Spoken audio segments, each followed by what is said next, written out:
भारत में critical minerals को लेकर एक बहुत बड़ा पॉलिसी शिफ्ट हुआ है। ये एक ऐसा कदम है जो देश की स्ट्रेटेजिक ऑटोनॉमी को मजबूत कर सकता है, लेकिन साथ ही इसने कुछ बेहद गंभीर सवाल भी खड़े कर दिए हैं। और यही सवाल आज के इस विश्लेषण के केंद्र में है। एक देश अपने भविष्य को सिक्योर करने के लिए आखिर कितना दूर जा सकता है, और क्या इस प्रोसेस में लोगों की आवाज को साइडलाइन करना सही है? चलिए इसी को समझते हैं। तो इस पूरी कहानी को समझने के लिए हम इसे 5 हिस्सों में देखेंगे। पहले हम जानेंगे कि आखिर ये बदलाव है क्या, फिर समझेंगे कि इसकी स्ट्रेटेजिक जरूरत क्यों पड़ी।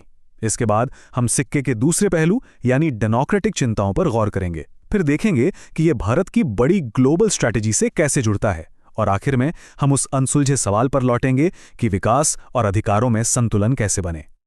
तो आखिर बदला क्या है? ये बदलाव एनवायरमेंटल रूल्स की, कह सकते हैं, नींव को ही प्रभावित करता है। 8 सितंबर 2023 एनवायरमेंट मिनिस्ट्री ने एक मेमोरेंडम जारी किया जिसने दशकों से चले आ रहे नियमों को पलट दिया। इसमें कहा गया कि एटॉमिक और क्रिटिकल मिनरल्स की माइनिंग के लिए अब मैंडेटरी पब्लिक हियरिंग की जरूरत नहीं होगी। मतलब सिंपल टर्म्स में सबसे कंट्रोवर्शियल प्रोजेक्ट्स पर जनता की राय लेने की प्रक्रिया को ही हटा दिया गया।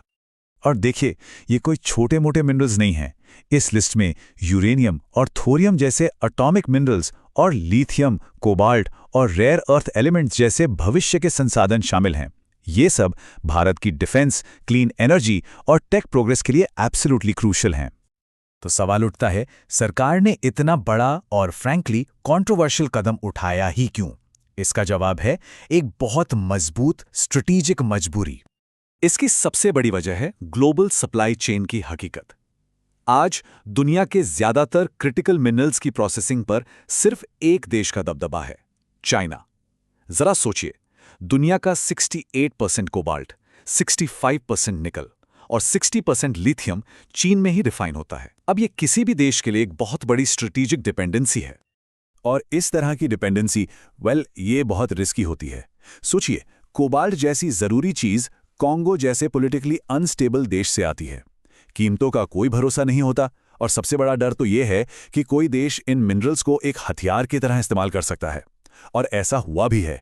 2024 में चीन ने कुछ मिनरल्स के एक्सपोर्ट पर रोक लगाकर ठीक ऐसा ही किया था। और ये प्रेशर सिर्फ बाहर से नहीं है, अंदर से भी है। Institute for energy economics and financial analysis की एक रिपोर्ट बताती है कि 2030 तक भारत में इन क्रिटिकल मिनरल्स की डिमांड डबल से भी ज्यादा हो जाएगी। मतलब आत्मनिर्भरता अब कोई चॉइस नहीं, बल्कि एक जरूरत बन चुकी है। लेकिन इस रफ्तार की एक कीमत चुकानी पड़ सकती है, और यही हम कहानी के दूसरे पहलू पर आते हैं, डेमोक्रेटिक प्रोसेस से जुड़ी गहरी चिंताएं। देखिए, भारत के सुप्रीम कोर्ट ने खुद कहा है कि पब्लिक हियरिंग सिर्फ एक फॉर्मेलिटी नहीं हो सकती। ये एनवायरमेंटल डेमोक्रेसी की, कह सकते हैं, नींव है, जहां अफेक्टेड लोगों को अपनी बात रखने का मौका मिलता है। अगर पहले की प्रोसेस को देखें तो एनवायरमेंट इम्पैक्ट असेसमेंट यानी EIA नोटिफिकेशन 2006 के तहत किसी भी बड़ी माइनिंग प्रोजेक्ट के लिए पब्लिक हियरिंग एक कंपल्सरी स्टेप था। ये एक इंस्टीट्यूशनलाइज्ड प्रोसेस थी जो कम्युनिटीज को डेवलपमेंट में पार्टनर बनाती थी। अब नई प्रोसेस में क्या है, क्रिटिकल मिनरल्स के लिए पब्लिक हियरिंग का वो स्टेप पूरी तरह हटा दिया गया है। अब फैसला एक सेंट्रलाइज्ड एक्सपर्ट कमेटी के हाथ में है, जो अपना असेसमेंट सिर्फ प्रोजेक्ट डेवलपर्स के दिए डेटा पर करेगी। अब ये आंकड़ा देखिए, 54%। तो ये 54% का आंकड़ा है क्या? इंटरनेशनल रिन्यूएबल एनर्जी एजेंसी के मुताबिक ये उन क्रिटिकल मिनरल्स का हिस्सा है जो दुनिया भर में इंडिजीनियस या ट्राइबल कम्युनिटीज की जमीन के पास पाई जाते हैं। इसका मतलब बहुत साफ है, पब्लिक हियरिंग हटाने का सबसे ज्यादा असर उन्हीं लोगों पर पड़ेगा जिनकी जमीन और जिंदगी दोनों दांव पर लगी हैं। अब ये समझना बहुत जरूरी है कि ये फैसला अचानक नहीं लिया गया। ये भारत की एक बहुत बड़ी और सोची समझी स्ट्रैटेजी का हिस्सा है। देखिए, ये कोई आइसोलेटेड डिसीजन नहीं है। पिछले कुछ सालों को देखें तो एक पैटर्न साफ नजर आता है। 2019 में काबिल बना विदेशों में मिनरल एसेट्स एक्वायर करने के लिए। 2023 में लॉज में बदलाव हुआ ताकि प्राइवेट इन्वेस्टमेंट को एनकरेज किया जा सके, और 2025 की शुरुआत में national critical minerals mission launch हुआ। ये एक well thought out, coordinated strategy है। और ये स्ट्रैटेजी सिर्फ डोमेस्टिक नहीं, ग्लोबल भी है। भारत अब अमेरिका के लीडरशिप वाले मिनरल सिक्योरिटी पार्टनरशिप का हिस्सा है।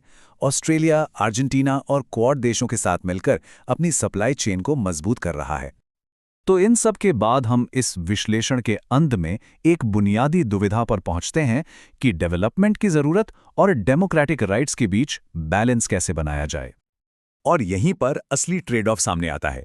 एक तरफ गोल है तेजी से ग्रोथ, इंपोर्ट डिपेंडेंसी कम करना और नेशनल सिक्योरिटी को मजबूत करना। लेकिन दूसरी तरफ रिस्क है लोकल कम्युनिटीज का ट्रस्ट खोने का, लंबी लीगल बैटल्स का और शायद प्रोजेक्ट्स में और भी ज्यादा डिले होने का। हाँ, ये बात भी है कि सरकार ने इस नए फ्रेमवर्क में कुछ सेफगार्ड्स भी रखे हैं। अब हर प्रोजेक्ट के लिए एक detailed social impact assessment report बनाना और सेंट्रल लेवल पर उसकी स्क्रूटनी करवाना मैंडेटरी होगा।